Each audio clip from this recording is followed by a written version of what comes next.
ఎక్కడోళ్ళు అక్కడ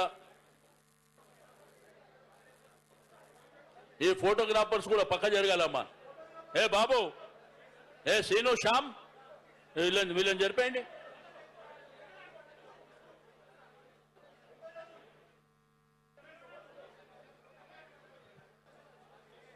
ఇప్పుడే మన గౌరవ భారతీయ రాష్ట్ర సమితి వర్కింగ్ ప్రెసిడెంట్ గారు మరి తారక రామారావు గారు ఇప్పుడే ముఖ్య అతిథిగా వెంచేయడం జరిగింది. నేను ఇంతకుముందు మాట్లాడుతున్నట్టు మన కంటోన్మెంట్కు మంచినీరు ఇచ్చినటువంటి ఘనత కూడా ఆ రోజు గారు కేటీఆర్ గారు మున్సిపల్ మినిస్టర్గా ఉన్నప్పుడే. అదేవిధంగా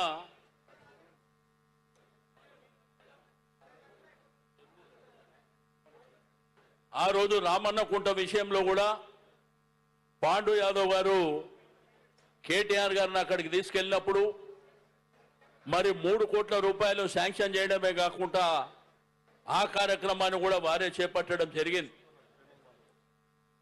మరి అదేవిధంగా రసూల్పూర్ రిటర్నింగ్ వాల్ విషయంలో కానీ మన గౌరవ పెద్దలు కేసీఆర్ గారి నాయకత్వంలో మరి కంటోన్మెంట్ ప్రాంతంలో డబుల్ బెడ్రూమ్లు మరి అనేకమైనటువంటి పేద ప్రజల కోసం ఆ రోజు ఇచ్చినటువంటిది కూడా మీ అందరికీ తెలిసిందే. ఆ రోజు దివంగత నేత సాయన్న గారి నేతృత్వంలో మరి ఆ రోజు ఎప్పటికప్పుడు కంటోన్మెంట్ మీద దృష్టి పెట్టి ఈ ప్రాంత ప్రజల కోసం విశేషమైనటువంటి మరి సేవలు అందించినటువంటి మీకు అందరికీ తెలిసిందే. కానీ అలివిగాని హామీలు ఇచ్చి దొంగ మాటలు చెప్పి ప్రజల్ని మోసపుచ్చి మరి గ్రామీణ ప్రాంతాలలో ఏదైతే జరగకూడదు జరిగింది అవన్నీ కూడా మీకు ఇంతకుముందే చెప్పినట్టు తులం బంగారం అని 2500 అని అవ్వాతాతలకు పెన్షన్ అని ఈ విధంగా మోసపూరితమైన మాటలు మాట్లాడుతూ ఈరోజు ఆ ప్రజలు అడుగుతుండ్రు ఏమైంది మీ వాగ్దానాలంటే లాగుల్లో తొండలు వదులుతా పేగులు తీసుకొని మెడలు వేసుకుంటా ఎక్కడన్నా ఒక ముఖ్యమంత్రి మాట్లాడేది మనం చూసినామా? ఇన్నేళ్ల చరిత్రలో ఎప్పుడన్నా ఒక ముఖ్యమంత్రి భాష మాట్లాడింది చూసినామా ఎక్కడన్నా? నిన్న మా బాల్కసుమను ఏదో మా పార్టీ ఆఫీసులో మన పార్టీ ఆఫీసులో మీటింగ్ అయితే ఏదో మాట్లాడిందని మన పార్టీ ఆఫీస్ నుంచి వారిని అరెస్ట్ చేసి జైలుకు తీసుకుపోయారు. మరి తొండలోదిలోని తీసుకుపోరా? మరి పోలీసుల బాధ్యత కదా. కాబట్టి ఇవన్నీ చూస్తున్నాం. ఇంకా తిరిగి 2.5 సంవత్సరాలు అయితే ఎవరు వస్తారు? మరి ఈ లెక్కకు మిత్తి ఉంటది కదా. ఆ రోజు వదిలిపెడతామా? ఎవరిని వదిలి సమస్య లేదు. ఎందుకంటే కేసీఆర్ గారు ఎప్పుడు కూడా వారు ఉద్యమ నేపథ్యం కానీ ప్రభుత్వం ఏర్పాటు చేసిన తర్వాత కానీ కార్యకర్తలు నాయకులు ప్రభుత్వం అనేది బాధ్యతగా ఉండాలని చెప్పిండు. మనం ఆ రోజు కక్ష కట్టినుంటే ఈ రోజు ఎవడు మిగిలకపోతుండే. కానీ మాకేందంటే రాజకీయాలలో ఒక కొత్తదనం నేర్పిస్తుంది ప్రభుత్వం వచ్చి. ఎట్లా బూతు మాటలు మాట్లాడవచ్చు, ఎట్లా కేసులు పెట్టవచ్చు, ఎట్లా అరెస్టులు చేయొచ్చు, ఎట్లా జైలుకు పంపించవచ్చు అని. సరే చేయండి, మీరు ఎంత చేస్తారో 2.5 సంవత్సరాలు మీ ఇష్టం చేసుకోండి, ఎంతమందిని చేస్తారో చేసుకోండి. ఆ తర్వాత ఉన్నది చూడు 2.5 సంవత్సరాల తర్వాత అప్పుడు ఎక్కడ పోతారు? ఆ రోజు చూద్దాం ఇలా కథ అంతా. కానీ సుశిక్తులైనటువంటి కార్యకర్తలు నాయకులకు నేను చెప్పేది ఒకటే, కంటోన్మెంట్ ప్రాంతంలో మీరు వార్డు తిరగండి. ప్రతి వార్డులో కూడా మరి పార్టీ కార్యక్రమాలు, ఒకటి ఎస్ఐఆర్ విషయంలో కానీ, రెండోది మెంబర్షిప్ డ్రైవ్ విషయంలో కానీ మీరు నిరంతరం ప్రజల మధ్యన ఉండి ఆ కార్యక్రమాలు చేసుకోండి అని చెప్పి నేను ఈ సందర్భంగా తెలియజేస్తా ఉన్నాను. ఈరోజు మనకు సాయన్న గారు లేరు. మరి వారి యొక్క ఆ రోజు కేసీఆర్ గారు లాస్య నందితకి ఇచ్చారు. వారి డాక్టర్కి ఇచ్చిన తర్వాత ఆ అమ్మాయి కూడా ఎమ్మెల్యే అయిన తర్వాత దురదృష్టం మరణించింది. ఆ తర్వాత నివేదితకు అంటే కేసీఆర్ గారి పెద్ద మనసు పెద్ద ఆలోచనతోని ఒక సీనియర్ నాయకులైనటువంటి సాయన్న గారి కుటుంబాన్ని మనం అన్ని విధాలుగా అండదండలు ఉండాలనే ఉద్దేశంతో వారు పరంపరగా కార్యక్రమాలు చేసుకుంటూ పోయారు. కానీ మీకు అందరికీ తెలుసు, ఈరోజు కంటోన్మెంట్ ప్రాంతంలో పేదవాళ్ళు ఎక్కువ ఉండేటువంటి ప్రాంతం. ఈరోజు అన్నానగర్ రసూల్పురం నుంచి మొదలుకుంటే మరి అనేకమైనటువంటి ప్రాంతాల్లో పేదరికంతో మధ్యతరగతి కుటుంబాలు ఉన్నటువంటి ప్రాంతాలు. కాబట్టి ఈ కంటోన్మెంట్ అభివృద్ధి జరగాలంటే అది కేసీఆర్ గారితోనే సాధ్యమవుతుంది.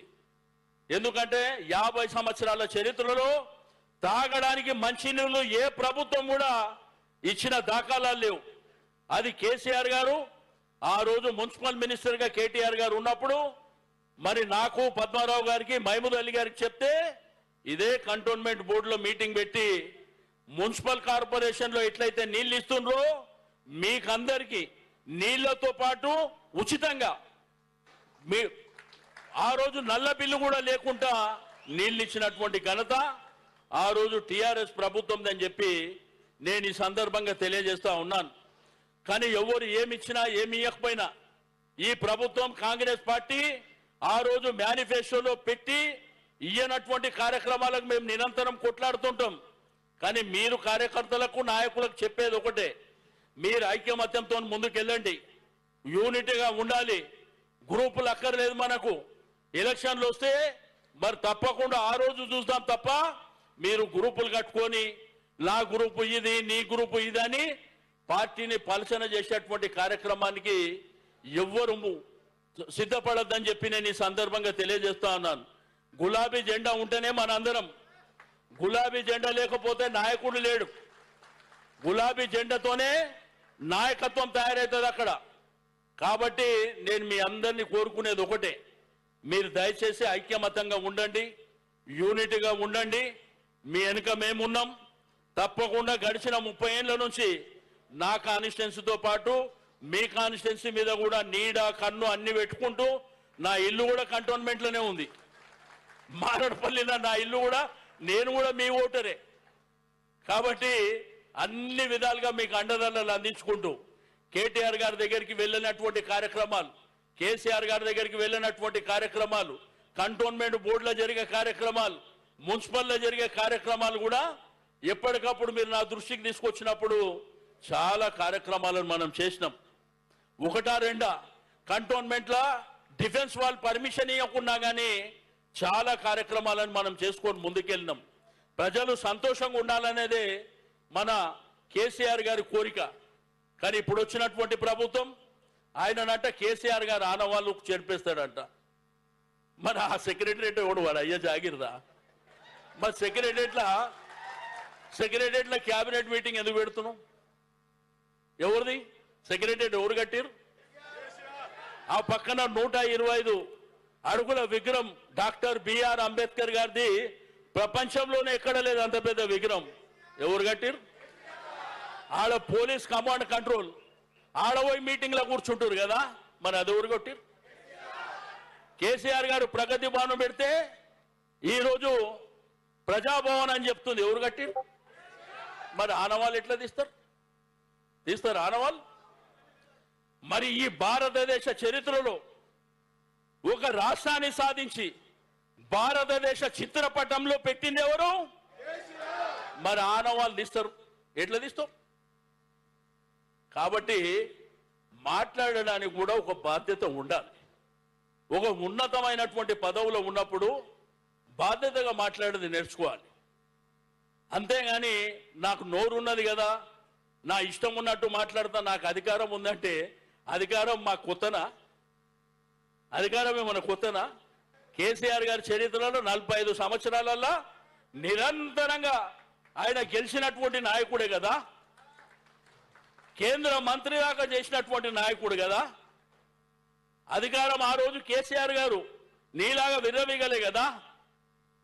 కాబట్టి ఒకటి గుర్తుంచుకోండి, ఎవరు విర్రవీగిన చరిత్రలో అది రాసి పెట్టి ఉంటుంది, అది జరుగుతుంది సందర్భం వచ్చినప్పుడు. కానీ ఒక్కసారి ఈసారి కాంగ్రెస్ ప్రభుత్వం పోతే 30-35 సంవత్సరాల వరకు కాంగ్రెస్ జెండానే ఈ దేశంలో కనిపేదని చెప్పి నేను ఈ సందర్భంగా తెలియజేస్తా ఉన్నాను. కాబట్టి మీరు నిరంతరం పోరాటం చేయండి. మీరు దేనికి పోరాటం చేసినా నా ఇంటి దగ్గరికి మీరు రన్నింగ్ చేసైనా రావచ్చు. మారడుపల్లిలా నా ఇంటి దగ్గరికి రన్నింగ్ చేసైనా రావచ్చు. కాబట్టి మీ అందరికీ నేను కోరేది ఒకటే, ఈరోజు ఒక పవిత్రమైనటువంటి కార్యక్రమం. ఈ మెంబర్షిప్ కూడా పుస్తకాల ద్వారా కాకుండా డిజిటల్ ద్వారా ఎట్లా చేయాలనో కేటీఆర్ గారు ఇప్పుడు ప్రజెంటేషన్ చేయబోతారు కొద్దిసేపట్లో. మీరు చూడండి, అది చాలా ఈజీ పని. కానీ వాళ్ళ రికార్డ్ అంతా మీ సెల్ ఫోన్లో ఉంటుంది. వాళ్ళ పుట్టిన తేదీ నుంచి వాళ్ళ కుటుంబంలో ఎంతమంది ఉన్నారో అన్ని డీటెయిల్స్ కూడా. రెండోది, మనకి ఈసారి కార్డులు కూడా వస్తున్నాయి. పార్టీ సభ్యత్వం తీసుకున్నాక మనకు ఐడెంటిటీ కార్డు కూడా మన పార్టీ ద్వారా ఇవ్వబోతుండ్రని చెప్పి నేను ఈ సందర్భంగా తెలియజేస్తా ఉన్నాను. కాబట్టి ఈ కాంగ్రెస్ ప్రభుత్వం మీద మనం పెద్ద ఆశలు పెట్టుకునే వాళ్ళసిన అవసరం లేదు. మీరు జెండా పండుగ కార్యక్రమం తెలుసు మీకు. రెండోది, కంటోన్మెంట్ బోర్డు మెంబర్ కానీ ఎమ్మెల్యేగా పోటీ చేసినప్పుడు ఇంటింటికి తిరుగుతాం కదా, ఈ మెంబర్షిప్ డ్రైవ్ కూడా అదే పద్ధతిలో తిరగాలి. మెడల కండువ ఉండాలి, ఆ వార్డులో ఒక జెండా ఎగరేయాలి, ఒక 200 ఇండ్లలోకి పోవాలి వార్డు మెంబర్లతో సహా. మరి సీనియర్ నాయకులతో సహా పోయి వాళ్లకు మా పార్టీ ద్వారా వచ్చిన మీరు మెంబర్షిప్ సాధారణ సభ్యత్వమా క్రియాశీలక సభ్యత్వమా వాళ్ళతో మాట్లాడుతూ అడగాలి. ఏమక్క 2500 వచ్చినాయా, ఏమక్క బంగారం వచ్చిందా, ఇవన్నీ అడగాలి. అడిగితే ఒకసారి వాళ్ళకు కూడా గుర్తు చేసినట్టు అవుతుంది. ఇవన్నీ విషయాలు అడిగితే వాళ్ళే చెప్తారు. మీరు చూసారు కదా, హైదరాబాద్ ఇల్లు కూడా కొడుతుంటే టీవీ సోషల్ మీడియాలు చూసారు కదా. ముఖ్యమంత్రిని తిట్టిన మాటలు మీరు చూసిర్రా? ఎంతమంది చూసిర్రు? ఆ మాటలకి ఇట్లా నన్ను తిడితే నేను హుస్సేన్ సాగర్లో పడి చచ్చిపోతుండే. నాకెందుకురా నాయన ఈ రాజకీయాలు, నేను దుంకి హుస్సేన్ సాగర్లో చచ్చిపోతుంటే. ఎందుకంటే ప్రజాసేవ చేయడానికి వచ్చినోడిని అన్ని మాటలు తిట్టి అవసరమా? ఇప్పుడు ఒక సొంత ఇల్లు కష్టపడి కట్టుకుని ఇల్లు కూలగొడితే ఎవరికైనా బాధ ఉంటుంది కదా. మన కేసీఆర్ గారు ఏం నేర్పించిండ్రు? ఇల్లు కట్టేది నేర్పించిండు. రేవంత్ రెడ్డి గారు ఏం నేర్పిస్తున్నారు? ఇల్లు కూలగొట్టేది నేర్పిస్తున్నారు. కాబట్టి ఎన్ని మాటలు తిట్టిర్రు, నేనైతే షాక్ అయిపోయినా. ఇక మా మన్మడు ఉన్నాడు, మా సాయి కొడుకు తెలుసు కదా, మీరు కూడా అందులో చూస్తారు సోషల్ మీడియాలో. వాడు హైదరాబాద్ పబ్లిక్ స్కూల్లో చదువుతుండు. తాత ఈ పేగులు తీసుకొని మెడలు వేసుకుంటాడంటే ఏంది నాకు అర్థమవుతలేదని నాకు అడుగు. ఏం చెప్పాలి వాడికి? గుడ్లు తీసి గోళీలాడతా, ఇదేం భాష అంటే ఏం చెప్పగలుగుతాం పిల్లలకు? మా ఇంకో మన్మడు ఉన్నాడు, వాడంటాడు ఇంటికి పోతే ఆ కరెంటు వంగనే, తాత ఏంది రేవంత్ రెడ్డి ఊకే కరెంటు తీసేస్తున్నాను వాడంటాడు. అంటే చిన్న పోరలు కూడా వాళ్ళకు కూడా ఏం జరుగుతుందో తెలుస్తుంది. కాబట్టి నేను మీ అందరినీ కోరుకునేది ఒకటే, మనం అధికారంలో లేం, అపోజిషన్లో ఉన్నాం. మనం గిరిగీసు కొట్లాడాలి. అంతేగాని నేను ఆయన వెనక పోతా ఈయన వెనక పోతా, ఎవడు అయినా గులాబీ జెండా వెనకనే పోవాలి తప్ప ఎవరి వెనుక కూడా పోవాల్సినటువంటి అవసరం లేదు. ఇది ఉంటేనే వాళ్ళ గుర్తింపు, ఇది లేకపోతే గుర్తింపా? మీరు చూస్తారు కంటోన్మెంట్లో మనం ఓడిపోయినాం, ఎమ్మెల్యే ఓడిపోయినాం, ఎంపీకి ఓడిపోయినాం. బోర్డు ఎలక్షన్లో అయితే మనమే గెలుస్తామని చెప్పి ఆడ ఎలక్షనే పెడతలేడు. ఇవన్నీ జరుగుతున్నాయి. కానీ నీళ్లు లేకపోతే ఎవరింటికి వస్తున్నారు? కరెంటు లేకపోతే ఎవరింటికి వస్తున్నారు? మీ దగ్గరికే వస్తారు. ఎందుకు? మీ వెనక ఇంత పెద్ద గులాబీ జెండా ఉన్నది కాబట్టి నీ ఇంటికి వస్తుంది. అదే మనకు అన్నిటికంటే పెద్ద పదవి. కాబట్టి ఇది మీరు దృష్టిలో పెట్టుకొని మీరు చేసిండ్రు. కేసీఆర్ గారు ఏం చేయలేదు చెప్పండి?